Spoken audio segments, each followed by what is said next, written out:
Good evening, everyone. Welcome back. Another edition of our WTP Sports Dudes rankings. Going to continue tonight.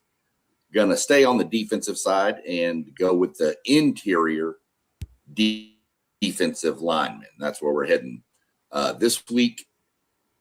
But before we get going with our rankings, let's go ahead and introduce the two fine gentlemen you see on screen right now. Down there at the bottom of your screen, you'll see Robert, as I like to call him, the CEO of WTP Sports Dudes. Mr. Robert, how are things going with you? I'm doing fantastic this evening. Good to be here, ready to get in some of this defensive line talk. For sure. And then up in the upper right corner, you'll see the man post game. He has become the unofficial, in my mind, COO of the WTP Sports Dudes. For the glorious thumbnails that y'all see on these streams, I always refer to Post to create them because he is a master of them. Mr. Postgame, how are things going over in your world? Yes, sir, man. I'm happy to be here. It's always a blessing to be on with you guys, man, and talk these here good sports we love. Everything is fantastic, and I want to encourage the people to subscribe to the channels tonight. For sure, every channel. You'll see them all scrolling down at the bottom, all stream long. Go like, subscribe, notification bell so you'll know when we're going on. All that good stuff helps us out. Be sure to comment. Give us some, what you want us to talk about. We'll get into it. But without further ado, let's jump into these rankings. Interior defensive linemen. Gentlemen, there's going to be some defensive line, including edge rushers, with these people here that are going to be a force in college football this season. And you'll notice that if you watch our edge rusher show, you're going to see we're going to have some defensive lines that are going to be a serious problem. So we'll jump off. We tabulated our votes like we normally do, 10-1, and came up with our top 10. This week, everybody sent in a list with the same 10 people on it, just different orders. So there was a consensus number one who swept the board, which I was kind of shocked. But without further ado, we're going to jump on number 10. Mr. Bear Alexander came in with 4 total votes. For the people in the chat, that's what you'll notice the number in parentheses is. You got his name, school, points he garnered through our rankings, and then stats from last season posted. Start with you, Postgame. Let's talk about some Bear.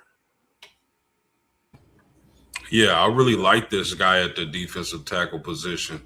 Bounced around a little bit early on from Georgia to USC. Now he's found a home at Oregon, which that Oregon defensive line, I fully expect the Oregon defensive line to be the creme de la creme of college football, and it's going to be really difficult to deal with, man. He stands at 6'3", over 300 pounds, really good punch, power in his punch, and with so many other good defensive linemen surrounding him, he's going to have a great opportunity to make a lot of plays this year. Bear Alexander, just a monster. What else can you say, man? Rob, thoughts on Bear Alexander? Yeah, Bear Alexander, man, and postgame mentioned he's jumped around a little bit, but statistically he has been better every year that he's been in college football. He's going into his 5th season, over 100 tackles, 56 of them solos. This guy last year really showed me that he is starting to turn the corner when it comes to discipline and being able to be ultra focused. This guy played in all 15 games last year, all 15, and didn't have not one single penalty. This guy is ready to move on to the NFL after this season. I hope he has a really, really successful season. This Oregon defensive line is going to be unbelievable. When we talked about the 2 edge rushers that's at Oregon, and we're talking about Bear Alexander now, I really like him and the fact that he's starting to turn the corner mentally, physically, and emotionally. Yeah, the last one I think is huge for this kid. I've watched this kid and heard about him since he was in high school back in Texas, and he went to 4 different high schools in 4 years. So he's bounced around a lot throughout his football career. But one thing that has always stood out about this guy is watch his first step off the ball. It is insanely fast. And now being in college, he has developed he had the strength, of course, but it's gotten even more in college to where his strength, I mean, he hold off tackles and guards with one arm. I mean, this dude is going to be a monster. Y'all both mentioned the defensive line with the edge rushers we've already mentioned. Just wait, because Oregon's defensive line will even get more flowers sent their way later on. So stay tuned if you're an Oregon fan. But moving up to number 9, we're going to jump to the other team that is going to be a problem on the defensive line.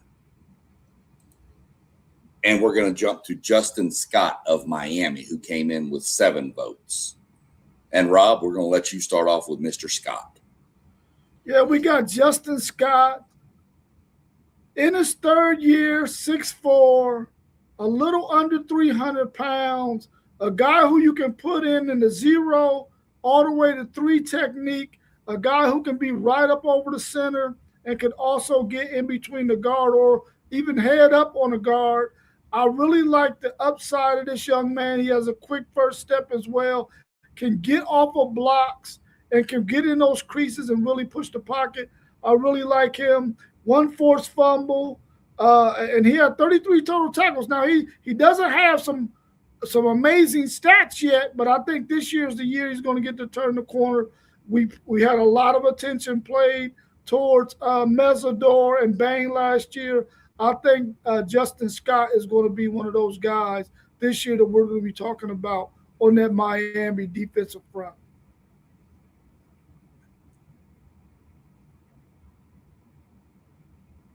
Postgame, go ahead and let you jump on. Yeah, this Justin Scott has always been interesting to me. Coming out of high school, out of St. Ignatius in Chicago, he was a 5-star recruit, a guy I know Notre Dame really wanted to commit, and I think Notre Dame made his final schools. The reason why he didn't come to Notre Dame was because he didn't want to go to a situation where he was the best. At the time, he would have been the best defensive tackle at Notre Dame. So he goes to Miami, where they got Jason Taylor as their defensive line coach, and he's in a really good situation. Explosive athlete that can run, chase down the runner, sideline to sideline, elite athleticism. This is a guy who can work his way into the first round of the NFL draft if he decides to go after this season. I expect him to make a lot of plays and be really disruptive. But a question I got to ask you guys, when you think about teams like Oregon, Texas Tech, Miami, would you rather have 2 elite defensive tackles or 2 elite edge rushers? For me, it has to be 2 elite edge rushers. I want. Can I have one of each, or do I have to choose 2? Which one would you rather start your team with? But I think I'm going to go interior, because you can find guys to get after the quarterback, but finding guys to plug holes up the middle in some of these run games can be a problem. So give me the 2 stud nose tackle defensive tackles.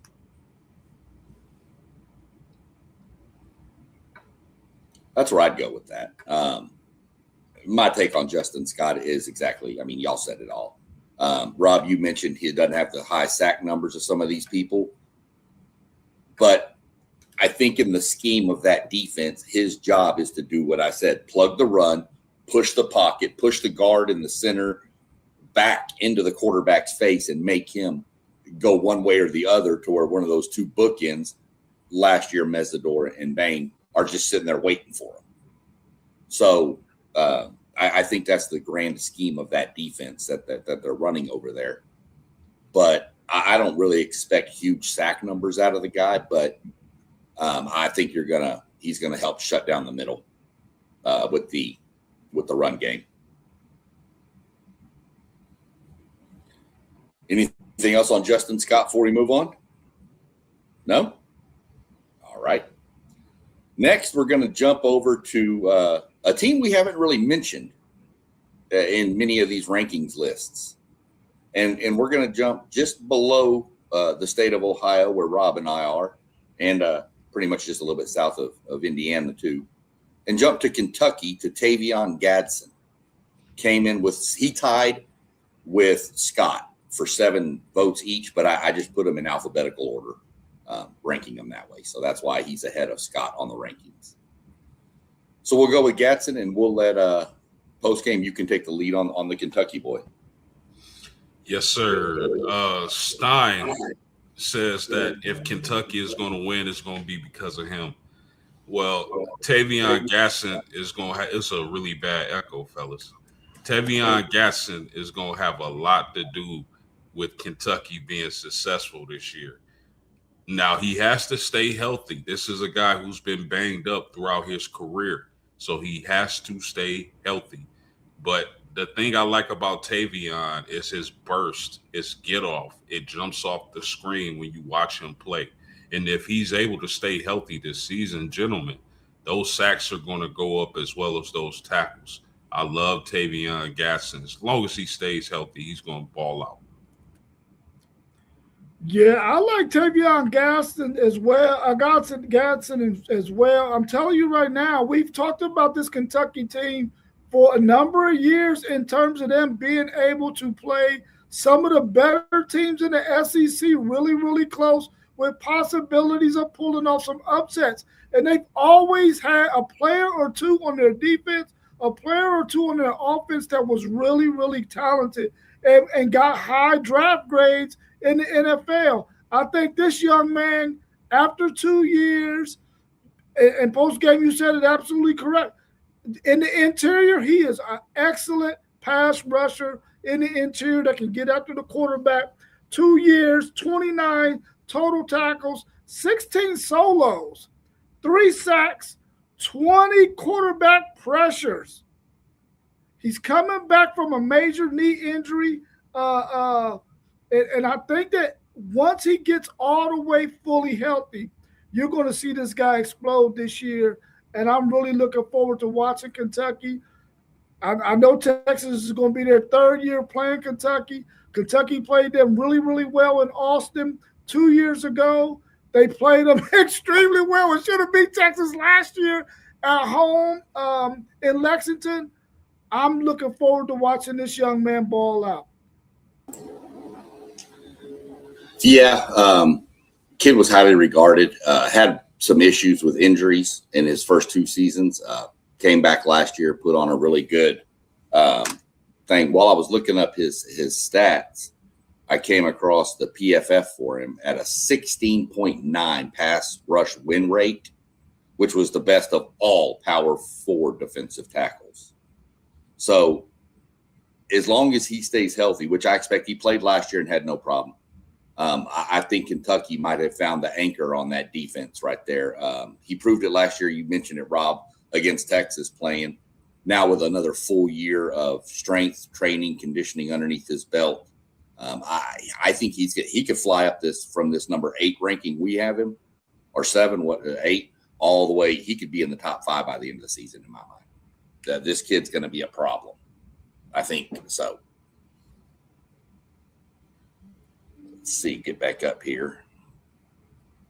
Next, we're going to go over to Notre Dame, and is it Francis Baru post game? I'll leave you with the pronunciation of your Notre Dame guys. Yeah, I've heard it both ways. I'm not sure what it is. I've heard Francis Brew, and I've heard people call him Francis Brew. All right. Well, we'll go with Francis for now. But whichever, it doesn't sound like. Sounds like everybody's on the fence on that one. We're going to let you go last on him post game. So we'll go Rob, then I'll jump in and let you finish up with your boy there from Notre Dame. Man, it is super exciting to get a guy from Westerville, Ohio, really close to your neck of the woods where you live at, SEC, Sean. Just a few minutes drive up from where I live here in Columbus, Ohio, one of the suburbs of Columbus. I'm excited about this young man. He's only 6'2", 280. But I'm telling you right now, his motor is unbelievable. This guy is going to be a 5 tech where he can set the edge if you need him to set the edge in those run situations. I'm telling you, man, I feel like this guy can go out there and play with his motor nonstop because this guy played over 400 and some odd snaps, and he was never really fatigued. He was able to keep on rolling. He didn't lose snaps because he was tired and had to run to the sideline to get a sub. He stayed on that field because his motor was just that great. I'm excited about him. Hopefully they can fit on a few more pounds on him. Hopefully he's gotten a few more pounds put on him. But by the time fall ball start, I expect this guy to be in the 290 range, possibly even 295. At that range, I think this guy is going to be unbelievable. In a Notre Dame system that we all know has every piece that they need defensively, and this guy's got an opportunity to shine. I'm going to be watching him very closely as well. Yeah, I had that written down to mention that he was from Thomas Worthington High School is where he went to high school. And you don't really hear much, your Pick Centrals and your people like that always get all the headlines and stuff. You don't hear much about that school, but I thought it was pretty cool that he was from there. I don't know much about the school. I can't lie about it, being from Texas, but I've driven by the school a lot of times. And then when I saw it pop up that he was from there, I was like, hey, I actually know where that school is. So had a PFF run defense his whole career. His PFF rush defense is an 80.3 rank. That's good for a whole career. But you see the stat. I was at Pittsburgh last year, so we're gonna see. You mentioned being in the Notre Dame system. I don't want to steal any thunder. I'd like to let post game because he's the only one that has a guy on this list out of our teams. So I'm gonna let post game kind of finish up and have his run of the table with his Notre Dame Fighting Irish man over there. Yeah, I'm really excited about Francis Brew. The mighty mouse of the defensive tackles we have on this top 10 list, fellas, but don't let the size fool you. I used to like to say men lie, women lie, numbers can deceive you because this guy is small in stature, but he bench presses close to 500 pounds and squats over 600 pounds. This dude is a monster. And he's in that ilk. I'm not saying he's the defensive tackle from I used to play at Pittsburgh, Aaron Donald, but those smallest defensive tackles that when you glance at him, you think, oh, he's going to get ate up by the guards and center, and he's dominating the game from the interior. Francis Brew is going to make a lot of plays this season for Notre Dame. I'm excited to watch him. Strong, athletic kid, and he was a guy who was recruited by Charlie Partridge coming out of high school. So it's a great thing to watch him reunited with Charlie Partridge, and probably the reason he transferred to Notre Dame this season. So under Charlie Partridge's tutelage, I expect big things from Francis Brew this year. For sure. He's another one of the guys that I think could fly up the list with his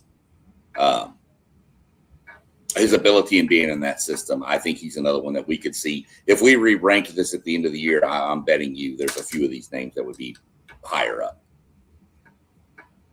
So now we're on a Midwest run here. We're going to stay over in that state.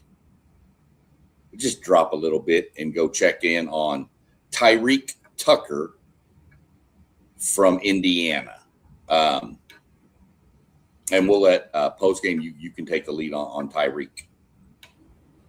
Yeah, Tyreek is a special defensive tackle. This is a guy who walked on at was it James Madison? Yeah, this is a guy who walked on at James Madison, fellas, and then follows Kirk Cignetti to Indiana, and look at the numbers he's put up. 38 total tackles, 17 solo, 6 sacks. He was a force last season for the Hoosiers, and if the Hoosiers are going to continue that success, he's going to be a big part of it. His explosiveness stands out when you watch him play, and also that slap by I think it was running back Fletcher from the national championship game. I'm pretty sure he's going to want some get back, but this is a dominant defensive tackle. I love to see stories where guys walk on, guys were counted out. Nobody thought they would amount to anything on the football field. And look, Tyree Tucker has a national championship, and he's coming back for more. Undersized guy, but definitely gets the job done for Cignetti and the Hoosiers, and I'm excited to watch him play this year. Yeah, post game, you mentioned he's an undersized guy, only at 6'3" and you mentioned the fact that he had an unbelievable year last year for Indiana with 6 sacks from an interior lineman. That's incredible. But over his career, starting off at James Madison where he walked on, 92 tackles, 33 solos, 3 passes defended, 10 sacks in 3 years. I'm telling you right now, I feel like this guy understands the fact that he has a coach that understands discipline, understands scheme, and understands how to put players in the best possible situations to be successful. This guy is only 6 foot. You think about the Aaron Donalds, the Byron Murphys of the world, smaller guys, the Poona Fords of the world, smaller guys who have such an impact on the defensive line. And this guy is one of them. And I'm anxious to see what he does this season. And I hope that his draft grade goes through the roof and he ends up at a team where he can go out there and have the kind of impact we seen him have last year at Indiana, a national championship Indiana. Yeah, James Madison transfer, smaller in stature, huge motor on this guy. I'm going to take the apology. I fat fingered the number. It's 7 sacks last year. So I apologize for that. They shouldn't put that 6, 7 next to each other. We don't do it. I did it. That's enough. But 7 sacks from the D line or D tackle was the most in power forward. His for a guy, and this is why I think this is crazy, coming from a smaller school of James Madison, his run defense grade in PFF over the past 2 years is 85.6, which is higher than anybody else that's on our top 10. He's the highest. And you start talking about stature and where he came from. Now you know that he has an extremely high motor. So I expect big things out of him. He obviously knows the system. Cignetti obviously trusts him. So I don't expect anything but big, huge numbers coming from this guy. So there's Tyreek Tucker. Next, I saw this mentioned in the comments down here. One of these comments, I got to find it again. Here it is. From SBC Bates, where they have David Stone. Well, I hope you're still in because that's who's coming up next. Coming in at number 5 on our rankings is David Stone from OU. 20 total votes. I forgot to mention Tyreek Tucker had 15. Rob, this is your most hated rivals team. So we're going to let you go first just to get it because I know you want to get that taste out of your mouth. Oh no, I'm okay with it, man, because I got family from Oklahoma who are huge Oklahoma Sooner fans. So they got me respecting Oklahoma to the utmost. I really like David Stone. I wanted him to go to Texas when he was coming out of high school. I thought they would have a shot at him, but I guess the money just wasn't right, and Oklahoma was able to get him. 6'3", 310 pounds, 48 total tackles. You got 2.5 sacks over 26 games, 10 tackles for loss. Expected to have a huge season this season. I think this young man is going to really ball out. I think he's exactly what they need in that interior. He's able to get off of blocks. He's able to create havoc up the middle, and we saw that in many of the games this past season. We expect Oklahoma to have one of the best defenses, especially in the SEC, but I think in the country. And I think it starts with that up front group, him being the main guy. I'm looking forward to seeing him again this year. I just hope he doesn't do what he did, wreaking havoc against Texas. Even though Texas won, he was balling out. Yeah, David Stone for me should be higher than 5 fellas, respectively. I think he's a top 3 defensive tackle. That's how much I love this guy. Rob mentioned it when he spoke, man. This is a 5-star recruit, a guy a lot of teams wanted to have. First of all, he can anchor a defensive line.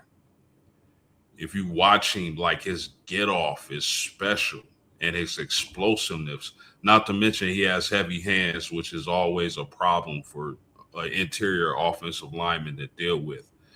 If he develops and he continues on this trajectory, this is a guy who can be the number 1 defensive tackle in the country when it's all said and done after the season. I really like David Stone, top 5. I would have liked him at top 3, but this is a guy, when you watch Oklahoma, you keep an eye on David Stone because you're going to see somebody anchoring a defensive line, and it's a beautiful thing to watch. That's exactly what he is. He's a big anchor in the center of, Rob, you mentioned it, one of what we expect to be the best defenses in the country. I mean, you see his numbers there. Those right there speak for himself. I feel that Oklahoma uses their DTs kind of in a Miami style. They're not really expected to sack quarterbacks. They're just there to plug the middle and let the linebackers flow. And that's what really you want your DTs to be. You think about all of the guys who play defensive line. 26 pressures he put on the quarterback for 26 pressures, was 15th out of all of those people. And he was tied for 7th with 27 defensive stops. You mentioned he was an anchor. 6'3", 310. That's a big boy in the middle. That's a dancing bear. Yeah, that's for sure. So I really like Stone. You did have him 3rd on your list post game. That, to be fair, when you said that, Rob and I both had him coming in at 5th. My top 5, I think I played with the order 3 or 4 times before I finally settled on it, moving people around. I had Stone at 1. I had Stone at 3. So I do. No, I think all these guys are worthy. That's for sure. Yeah, 100%. But yeah, he'll be the anchor on the front of that to control the run game and let everybody else kind of flow. So that's where we are with David Stone. Let's go back to South Florida, shall we? And we'll jump in with Ahmad Moten, back from last year. I really thought he was going to go in the draft, but he decided to come back. 21 total points for him. You see the stats there, and we'll let postgame lead off with Ahmad. Again, another elite defensive tackle for Miami, the U, under the tutelage of Jason Taylor, man. This is a guy who could have went to the draft, decided to come back to Miami. The things that stand out is his burst, his athleticism. This is a guy I can remember my coaches back in the day. Hands, hands, hands. This is a guy when you watch him, he uses his hands beautifully. And I think he's going to be a centerpiece for that Miami defensive line along with Justin Scott. I think they're going to be dominant. What you seen last year was two dominant edges. Now I think you'll see two dominant interior defensive linemen. So that if people think that Miami defensive line is going to fall off, which I mean, okay, they had 2 first-round picks at defensive end, but the talent they have down at the U, they can be just as good. And it starts in that interior with Ahmad Moulton. You see the stats, 31 tackles, 20 solo, 9 tackles for loss, 4.5 sacks. This is a guy who can move up this list as the season goes on. I really like Ahmad Moulton. Man, I think he's one of those classic examples of why NIL is becoming so prominent for some of these players in their decision making on whether or not to go to the NFL or stay for a 4th year. This young man decided to come back for a 4th year, where in his first 3 years, 51 tackles, 28 solos, 6 sacks, an INT, got great quickness with his big frame, really good on early rundowns. This guy is going to be one of those players who we know for Miami is going to force teams to have to throw the ball on third down, or even on second down if they're in 2nd and 9, 2nd and 8. This guy is going to be one of those players that I think Miami's going to be able to rely on, much like they were able to do with Ruben Bain and Mesidor last year. I agree with you post-game. Their interior is going to be the part of their defensive line that we really talk a lot about, because it's probably going to be the best unit out of those defensive linemen. I like him. I mean, 6'3", 325. That's a monster in the middle, man. And I think this guy understands how to use his leverage and how to separate between the center and the guard if he has to get some penetration, and understands how to get those tackles for loss. I'm excited about this young man, and I hope that everything pays off for him, staying another year so that he can have a really high draft grade going into next year's NFL draft. Let me ask you a question for you, Cook, Sean. Go ahead.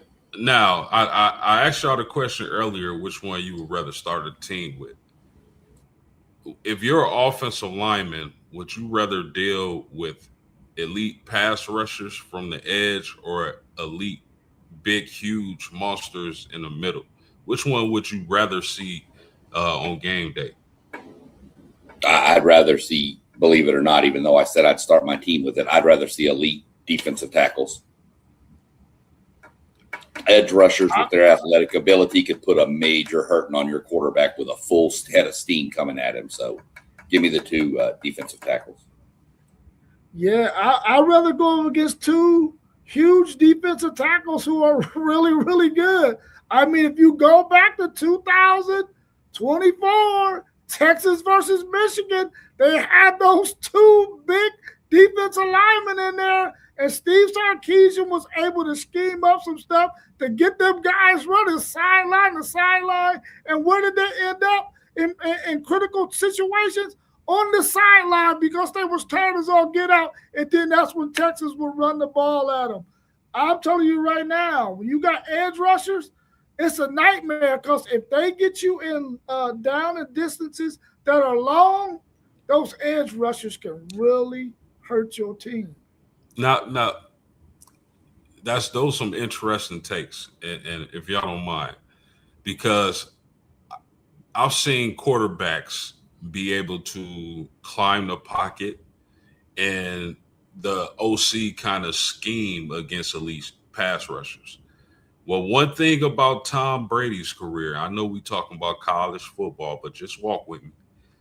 If you had an elite defensive tackle who can get pressure up the middle, that oftentimes gave Tom Brady a lot of trouble. So I ask because it's so fascinating to me. Like, what would you rather deal with? hellacious rush from the edge or somebody coming right up the middle that can't be stopped? It's an interesting question, man. No, it's a really good question. Both of those have been really good questions you've jumped in and interjected with, and those have been really good questions.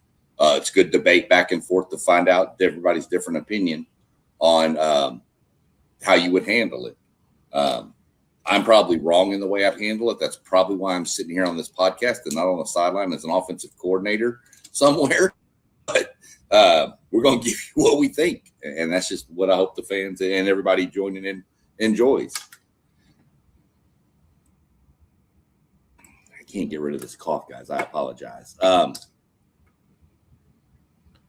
So, Moten, we pretty much said what we needed to say about him. He came back. He was a monster last year. I remember the playoff game with A&M.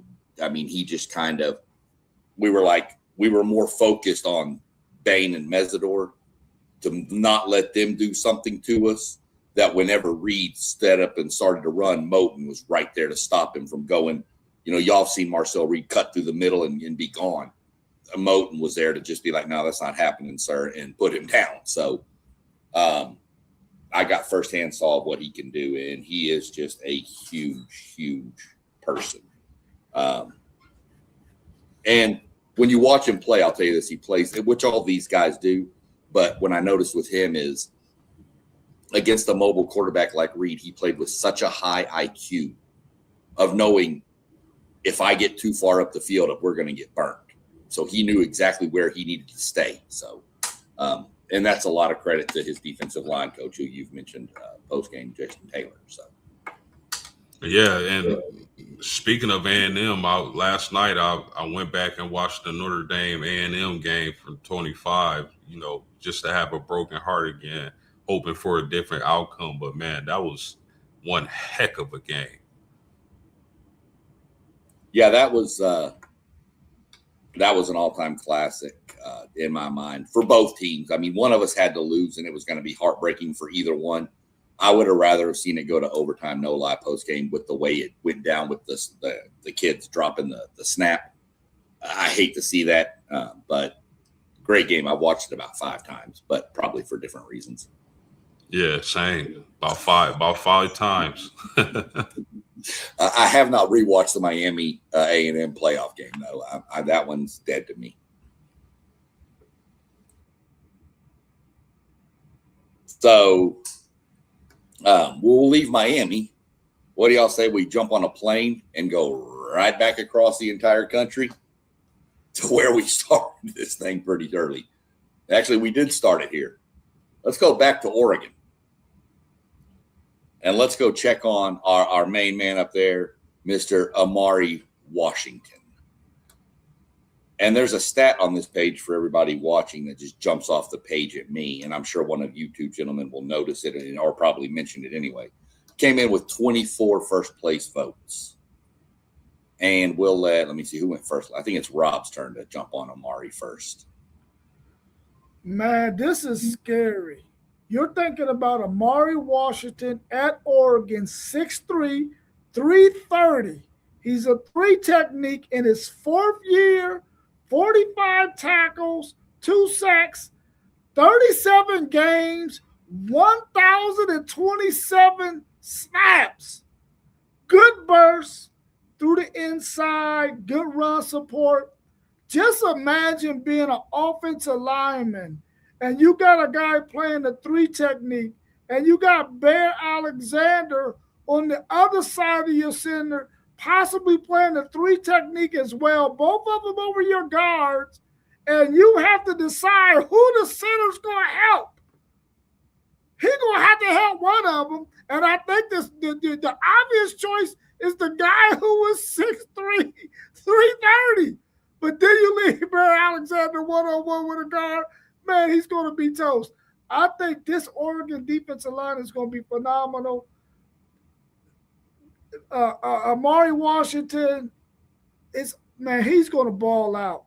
And I think the fact that he came back for a 4th year is for one reason and one reason only. And I think this team after they lost in that college football playoff, decided, listen, we are coming to run it back because we think we can win the national. And they're going to be one of those teams that I feel like are one of the best teams in the country. And I think they got a really good, legitimate chance to do it. And I think it starts up front with that defensive line they have. Yeah, great points, Rob. This is a guy where if football doesn't work out, which I'm hard pressed to believe it won't work out for this young man, Omari Washington from Oregon, he'll be a great bodyguard. I mean, his size just stands out to you. But here's the crazy part for me, and I'm gonna read this off to y'all. This man had a GPS tracking speed of near 20.9 miles per hour at 6'3", 330 pounds. Bruh, that is ridiculous craziness. Is he even a human at this point? And then add this to it, fellas, a 36-inch vertical leap. This is an awesome athlete. And the more we dive into these top 10 rankings, I'm just loving Oregon more and more and more. The athletes, the type of ball players they have, especially on the defensive line, I don't know how any team's going to deal with this. You got 4 elite defensive linemen at Oregon who's all going to be high draft picks and put up big numbers and make plays. But his size, his burst, being able to put offensive linemen on their behind in the run game and disrupt your running offense all stands out for Amari Washington. Just what more can you say? A hell of a football player and very intimidating. Yeah, you mentioned his speed post game. The stat I saw on him I was going to mention, his average speed chasing down defenders was 17 miles an hour. That's an average. That's insane for the size of that person. So, yeah, bodyguard for sure. He could definitely do that if this football thing does not work out, which I think this football thing is going to work out. I was flipping back a minute ago with our edge rusher list, just looking at this. You're looking at Tuioti, Mateo, whatever his line. Sorry about his Mateo. That's the 2 edge rushers, and then we've already had the 4 defensive linemen, pretty much in our top 10.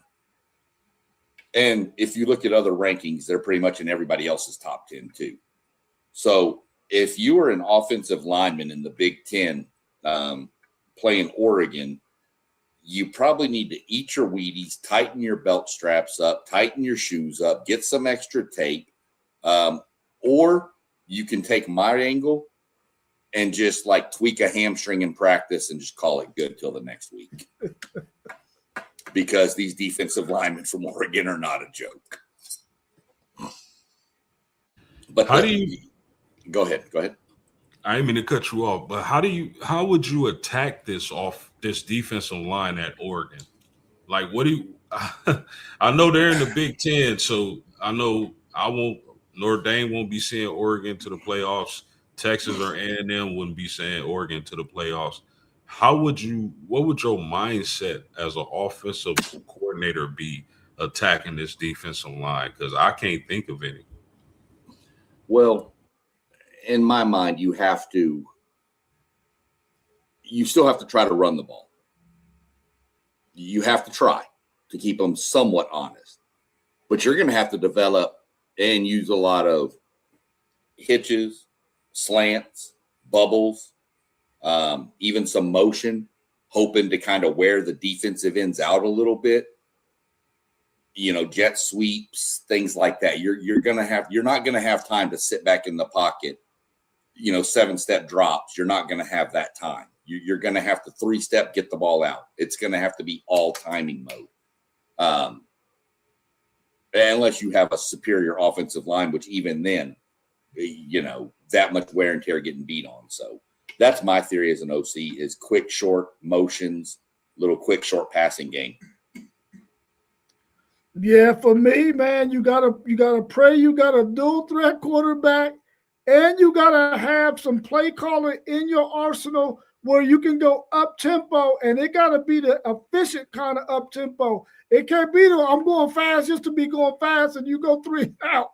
It can't be that. You got to be able to use tempo at the right time to keep them from being able to substitute and try to wear them down as much as you can, and hope that in the fourth quarter, your quarterback, who's a dual threat guy, can make some plays with his legs down the stretch. Of course, like SEC Sean said, you can't abandon the run. You got to continue to try to run that football. Even if it only gets you 2 yards here, 2 yards there, you still can't abandon it. But you got to have some kind of up-tempo offense in there where you force those guys to have to stay on the field and you going as quickly as you can, but it has to be efficient.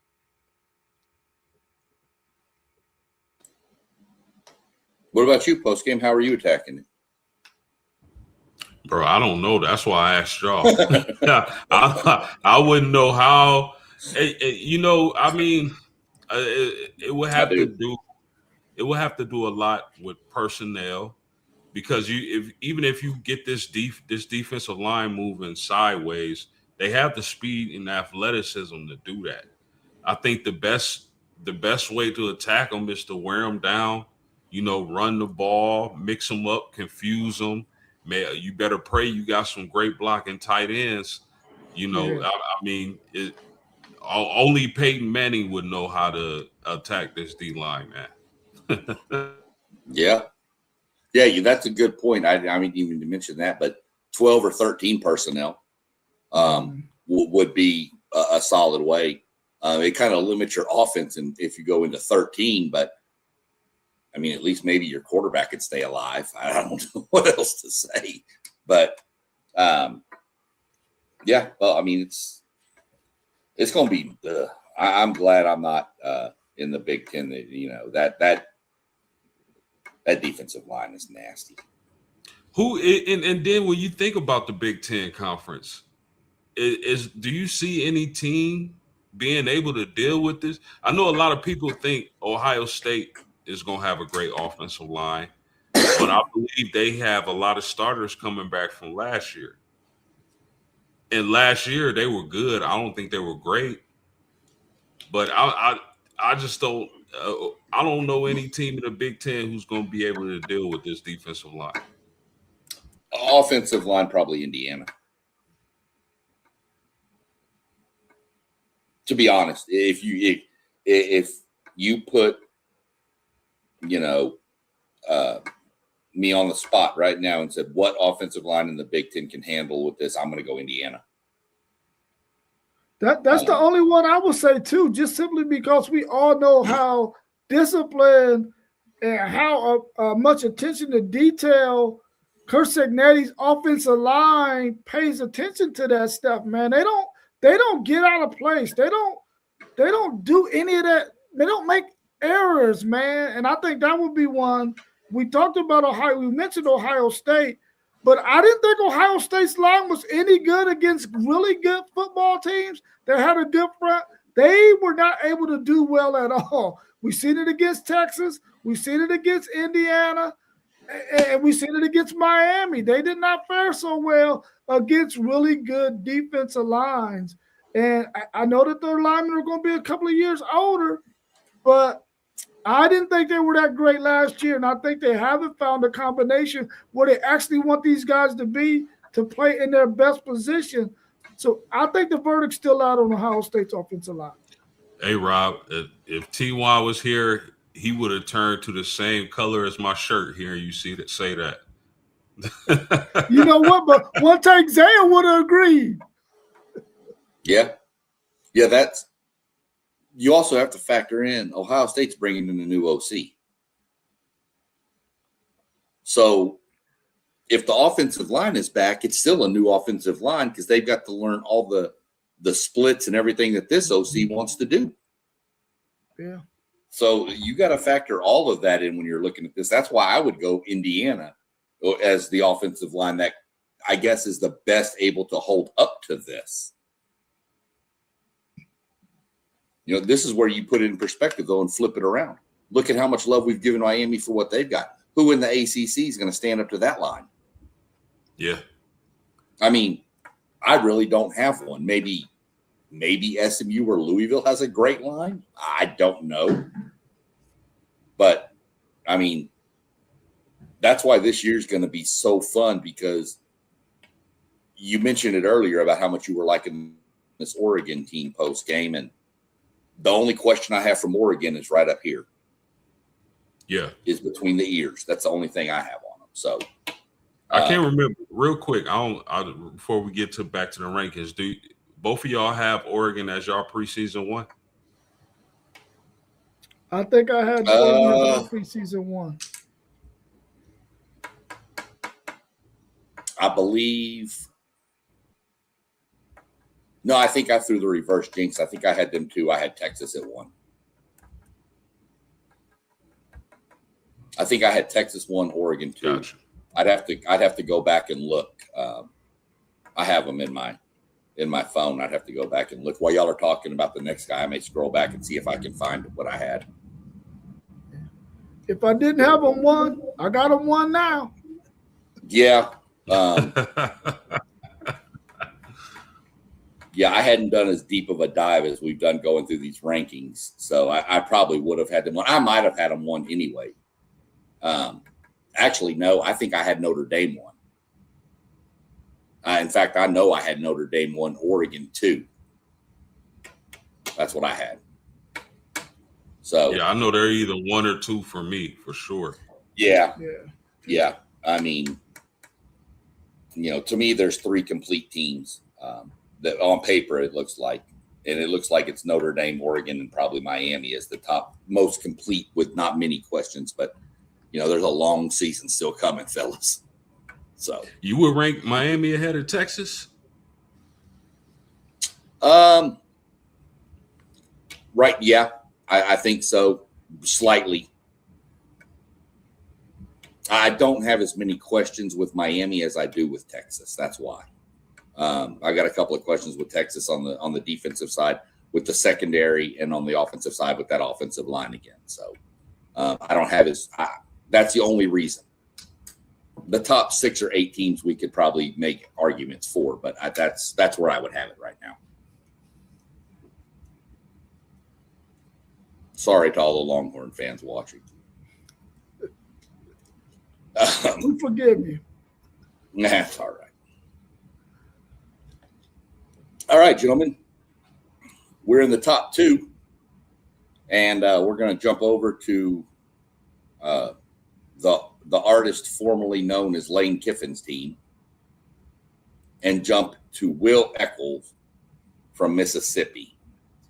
Oh, real quick before we move to Will Eccles, the one thing I forgot to mention.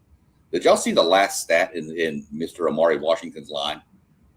8 passes defended. Yeah, just swatting them down, but that's insane.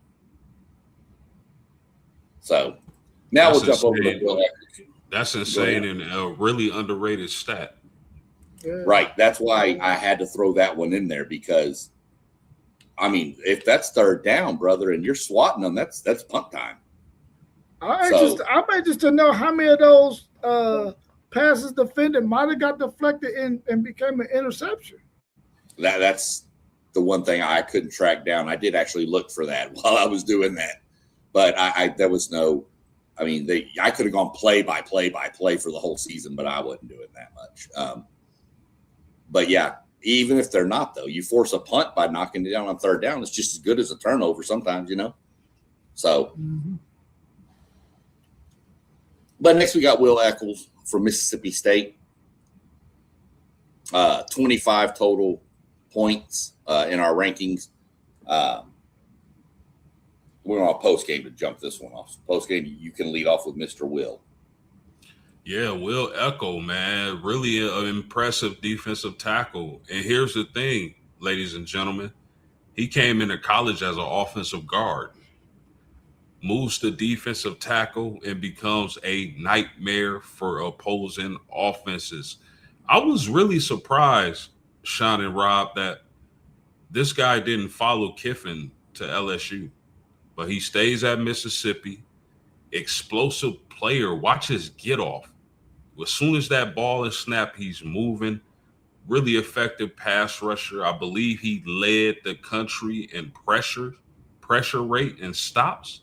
That's unbelievable for a guy coming into college as an offensive guard. That just tells you how great of an athlete he is. I really like Will Elko. Would not be surprised if he's numero uno at the end of the season. Yeah, I like Will Echols too at Mississippi, 6'3", 310. Played 2 years, 77 tackles, 37 solos. This guy's a real serious pocket pusher. Check out this stat, guys. He logged 765 snaps in 15 games, 7 sacks, 6 passes defended. When you got a guy with that kind of motor, man, with that kind of juice that can play that many plays, that's probably half their plays. And you normally only want a guy on your defensive line possibly playing 33% of those plays. You want those things to get scattered out among some other guys. But this guy played nearly 50% of their defensive snaps. That's incredible for a defensive lineman to be able to log that kind of production, being out there on the field for that long. I think Will Echols, at the end of the day, he might be the number 1 defensive tackle coming off the board in the NFL draft if he decides to go to the NFL after his 3rd season, which the way NIL money is getting dropped nowadays, you don't know. But I think he's going to go to the NFL after this season, especially if he has one like he had last year.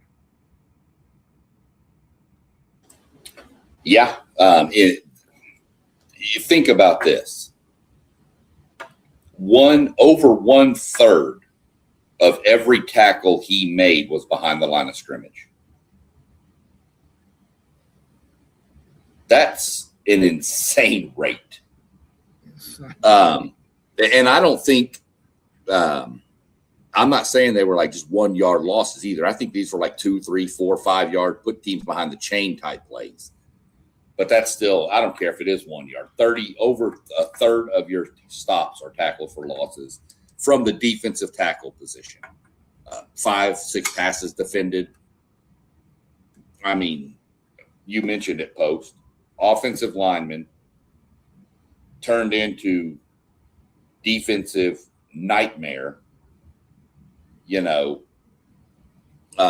you see that transition some with players going from offensive to defensive sides of the ball, especially linemen. But you asked the question, you really didn't why he wouldn't follow Kiffin, and the quick, easy answer I have for you is Pete Golding was the DC that really recruited him there. Yeah, facts. Good so point. That'd be my main reason for him staying there. I'm sure NIL had something to do with it. Don't get me wrong. But I mean, we know Kiffin is more of an offensive mind coach, him and Charlie Weiss Jr. So if the DC that recruited me is now the head coach and I flourished in his system, why not stay here? So I expect huge things from this kid this year. I don't see any way possible he doesn't go to the draft. I know Rob mentioned something about coming back. I just don't. I think you're talking a potential maybe top 10 pick in the NFL. Freakish athlete that you mentioned, the tackles over 2 years. You're talking 37 tackles over 2 years, or 37 solo tackles over 2 years. He had 32 last year alone. Mm-hmm. So that means that first year he was just learning how to play that position after coming from the offensive side. Now he's got a full year of knowing what to do And I think he's going to wreak havoc. And it would not surprise me if we did it again at the end of the year that he's not number one on our list. And I'm really glad he's not on A&M's schedule. That's just a side note.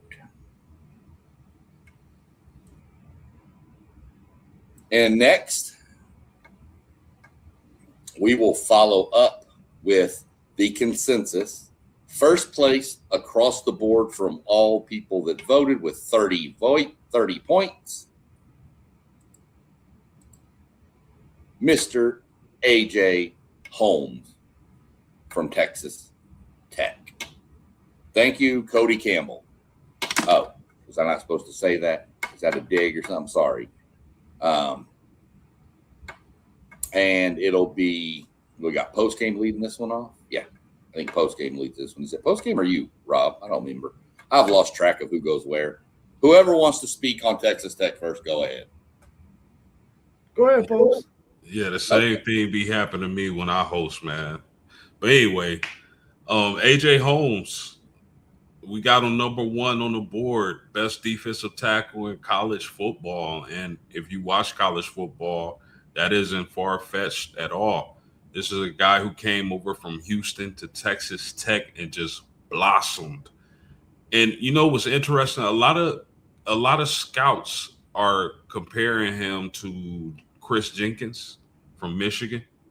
Man, this is a dude who's really stout against the run, man. When I'm watching his tape, it's just like he has a nose for the ball, and he's able to stymie blockers and find the ball quickly. That's a major key for a defensive tackle. When you can get off your block and find the ball and attack, and he disrupts tons of plays. I'm not surprised he's number one. He's number one for a lot of people. But can he keep that number one ranking throughout the season? He has a great chance to. But the difference is some of these other defensive tackles are younger than him. So it'll be an interesting watch. But just like Oregon, fellas, this Texas Tech, and people wonder why some people are still picking Tech to win the Big 12. Their defensive line is one of the major keys because I think they got the transfer from Wake Forest as well. But their defensive line is going to cause a lot of trouble this year. Yeah, SEC Sean, you was absolutely right. Cody Campbell, man. Cody Campbell gets this guy to stay for a fifth year. If you look at him as being number one on our board, he's number one on a lot of people's board. You know that this guy could have went on to the NFL, but Cody Campbell threw him that bag at Texas Tech, brought him back for a fifth year. But I think he's going to have an amazing year. Like you said, post-game, a guy who can get off of blocks and really disrupt the interior. This guy, 10 sacks over his career, 4 passes defended, 101 tackles. I think this guy and this Texas Tech team, I'm quite sure they're hearing the noise because ever since Brandon Sorsby was ruled ineligible and he wasn't going to be able to play, or he decided to go in the supplemental draft and all that, people were backing away from Texas Tech, and that added fuel to the fire because I think my man A.J. Holmes is going to go out there and ball out to let the country know, no, we don't need Brandon Sorsby to be all that because this defense is legit. Yeah. I mean, you know, you look at 88.1 grade as a run defender, which made him the most valuable interior defensive lineman in all of college football. I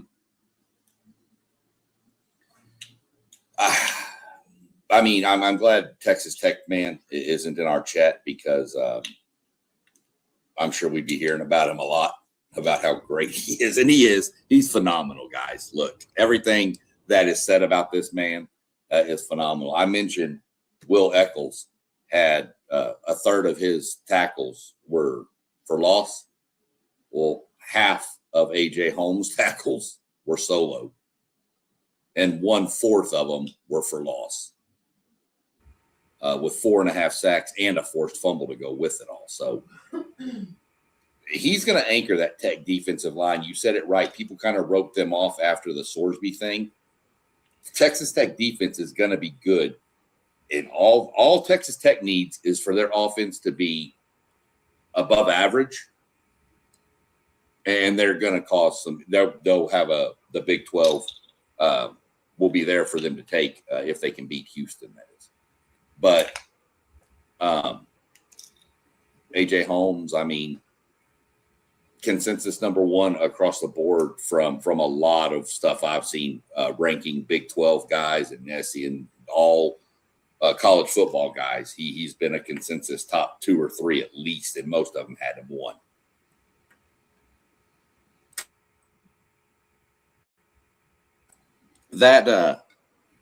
That'll conclude our list. We did have a couple of names thrown into our chat earlier.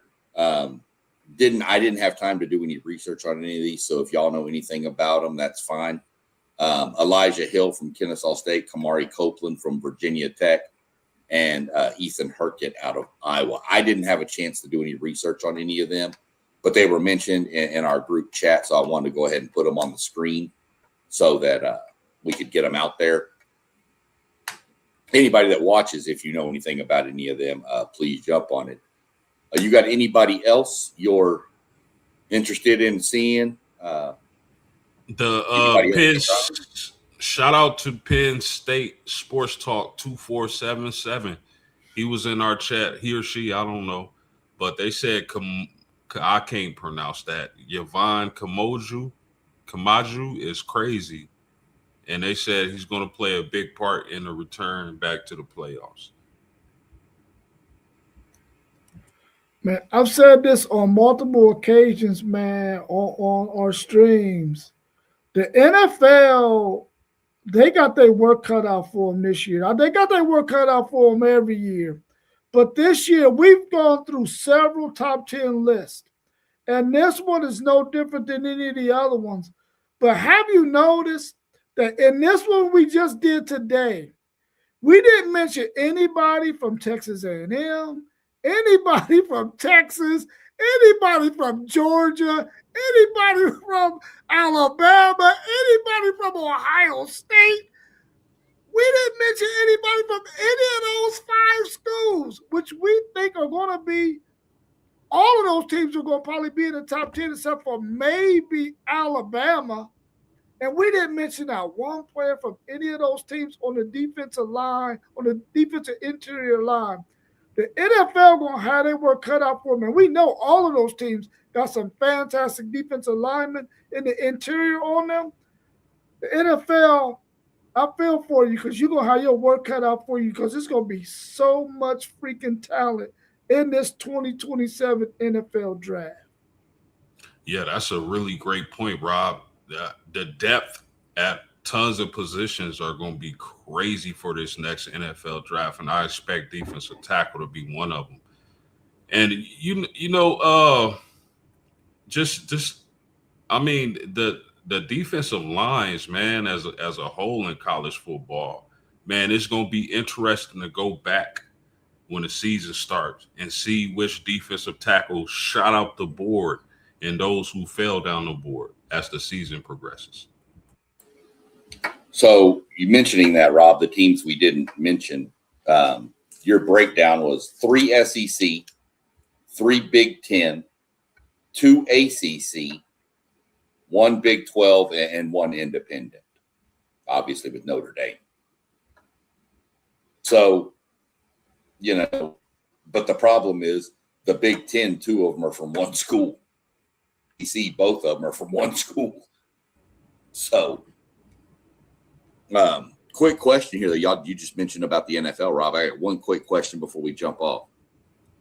Thinking back on our rankings that we've done so far, I'm not even going to include the linebackers and the DBs, which are coming next.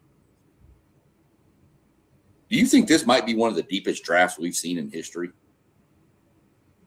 Without a doubt. Without a doubt. 100%. If you're an NFL player and you're playing in the NFL right now and you're on the back end of your career, You might want to tell your wife if you're married and your family, listen, daddy's coming home. Because you might not be on the team anymore, man. Man, we've talked about running backs, quarterbacks, line. We didn't really get into O-line men because it was just going to be way too difficult, I think. But just what we've gone through so far, I mean, that's just our rankings of top 10. You're talking, 60 people right there that could probably be in the top 60 of the draft, not counting the breakout stars that we don't even really know who we mentioned on another stream. So, yeah. Yeah, the depth at quarterback, wide receiver, defensive tackle, edge rusher, line, DB, it's going to be tremendous. 100%. We're going to do linebackers next week. Y'all want to split it while we're on stream? Do you want to split outside, inside, or you just want to do straight linebackers? I think we just do straight linebackers. Agreed. Yeah, I agree. And then DBs and safeties, we'll just do defensive backfields. Kind of go with that. I think that'll be the easiest. So that's what we'll go with. We'll get that out. What do you got coming up? Anything you're working on for Thursday post-game? Yeah, I mean, we've been talking a lot of good college football. I think it's time to dive into some NFL. I know Mossberg of Level of Sports 10 is going to do an AFC North preview tomorrow at 7:45 p.m. Make sure y'all there. I think Thursday we're going to dibble and dabble a little bit in the NFL. This weekend, Rob, I know there's a lot of people up here that'll be excited to hear what you've got going this weekend. Well, on Saturday, for sure, we're going to be tackling the preseason rankings for the Big Ten. And on Sunday, that's to be announced. So I'm going to do my best to jump on Thursday. I will not be on this weekend. I will be out of town. But I'll do my best to jump on Thursday. All right, for sure, man. I appreciate y'all.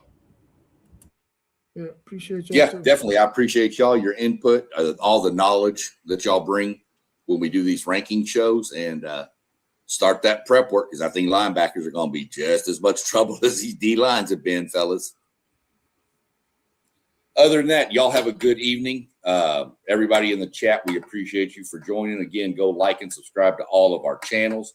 You can find us on Patreon. You can also find us. We have a website, WTPSPORTSDUDES.com.